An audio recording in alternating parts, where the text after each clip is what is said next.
The James Webb Space Telescope is revealing the universe like never before. Our planets, the furthest galaxies, and the strangest phenomena. And what you can see is actually material falling into a black hole. And that's only in the first few weeks. There's going to be a lot more discoveries to come. The James Webb Space Telescope is a product of decades of hard work from scientists around the world. I have been waiting my entire astronomy career for JWST. It is absolutely revolutionary compared to what was available. It's very, very rare in science that you make a big step forward in your measurement capability in the way that JWST has done for astronomy. And it just doesn't happen very often in the history of science, and that's really exciting and significant. One of the things that makes James Webb so special is its gigantic mirror. So that there are various things that make the primary mirror on James Webb special and incredible. I mean, the first is the sheer size of the mirror. It's the largest one ever launched. The Webb mirror is around 6.5 meters in size. So if you can imagine that, that's bigger than most houses that you're walking by. It's so large it wouldn't fit in the rocket, so they had to devise a way of folding it up so that it would fit inside the top of the rocket. It's absolutely humongous.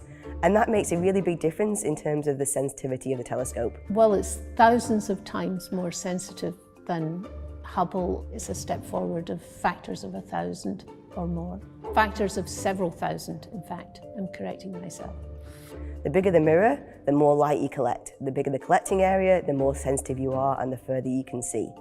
The other thing that makes it absolutely incredible is the precision with which it's been made. If the mirror was stretched to be the size of the United States and you were to measure the size of the biggest bumps and dips on the mirror, you're only looking at a bump or a dip of order 1 centimetre in size. It's absolutely incredible, and that's what generates the near-perfect images from the primary mirror. But it's not just the mirror that makes the images from James Webb so incredible. It's also the type of light that it detects. The James Webb Space Telescope detects infrared light, which is a wavelength of light that we can't see. But the unique properties of infrared make it incredible for exploration. So with the infrared light, you can see the atmospheres of exoplanets. There's molecules in star formation regions, things like caffeine and alcohol and water ice, the signatures of life around other planets. So just a few things then. Infrared opens up the possibilities for astronomers like Olivia and allows them to capture images that would previously be impossible in the optical range. But even within the infrared spectrum, there are multiple different wavelengths. On board Webb, there are 3 instruments that observe near infrared. This is closer to the visible spectrum. But the instrument that's garnering the world's attention is the mid-infrared instrument on board JWST, known as MIRI. MIRI is essential for JWST. Without it, you can't see the cooler phenomena in the universe. You can't peer back as into the earlier stages of star formation as you would like. So MIRI is an incredibly significant and important instrument. The image contains far more detail than has ever been done before. So when we look at it in a new wavelength of light, we find things that we hadn't expected to see, and that's a really important part of how you discover things about the universe. MIRI allows us to see further along the infrared spectrum, and this in turn allows us to see through dust clouds and further back in time than ever before.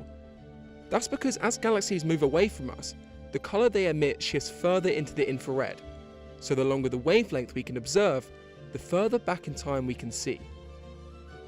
But despite the capabilities of MIRI, it very nearly didn't make it on board James Webb. So MIRI wasn't initially part of those plans because it seemed technically very complicated, and I think people were thinking about the science in a slightly different way. And so I started making the case that really we needed to add a mid-infrared facility to the telescope. Gillian Wright is the European Principal Investigator for MIRI and the Director of the UK Astronomy Technology Centre, and was instrumental in pitching to get MIRI on board Webb. When I found out it was confirmed that MIRI was going to be on board, I remember being very happy and also knowing that I was going to be very busy for a large number of years. Gillian wasn't wrong. Construction of James Webb Space Telescope started in 2004, and 17 years of work later, on Christmas Day 2021, with MIRI securely on board, the telescope finally launched. And liftoff. Décollage, liftoff from a tropical rainforest to the edge of time itself. James Webb begins a voyage back to the birth of the universe. I've been looking forward for the Webb launch for many, many years. And as it got closer to Christmas Day, I was extremely nervous. I don't think my family enjoyed Christmas morning with me because I had on the TV the Webb launch playing, and I was quite nervous. I had my pillows ready in case I needed to hide. Everything went perfectly. It was an incredible launch. It was a pleasure to watch. So it was a very good Christmas present. It was a lovely Christmas present, it really was. Over the next few months, the James Webb Space Telescope travelled over 1.5 million kilometres away from Earth to its new home, gradually turning on the instruments along the way. So then it was getting really exciting because we've been from Christmas Day all the way through until the late spring when MIRI finally gets turned on. As the instruments are being turned on, it's both exciting and it's nerve-wracking because you know that there could be things wrong. After decades of work, the James Webb Space Telescope was finally operational, and it wasn't long before the images started coming in.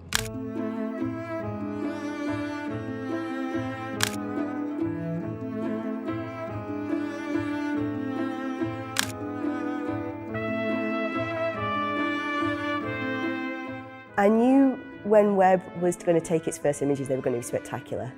What had not prepared me was just how spectacular they were going to be. The first images were just incredible, just so beautiful.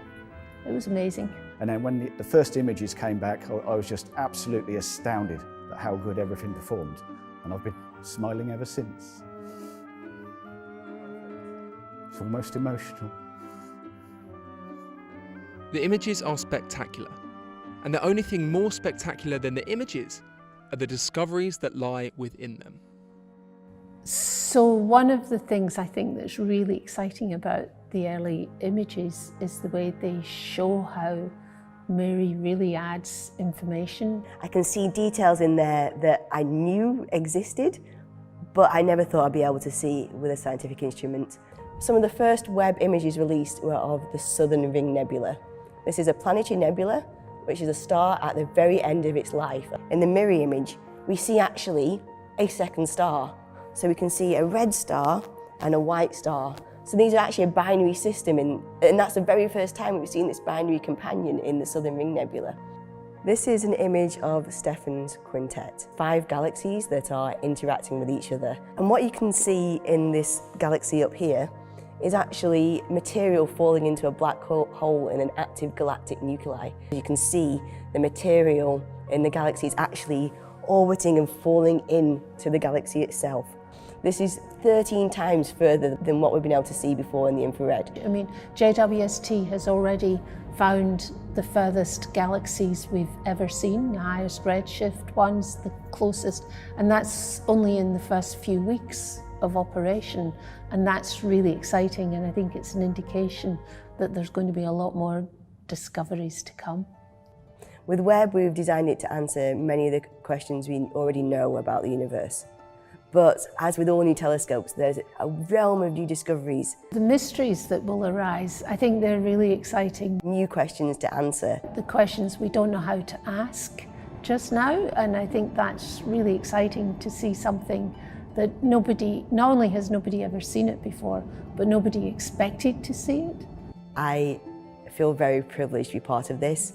I'm proud to be part of JWST. It's been an amazing journey and a fantastic privilege, really, to be part of it. I think it's just incredible. I helped make that instrument, and when I see these images, I'm just full of smiles.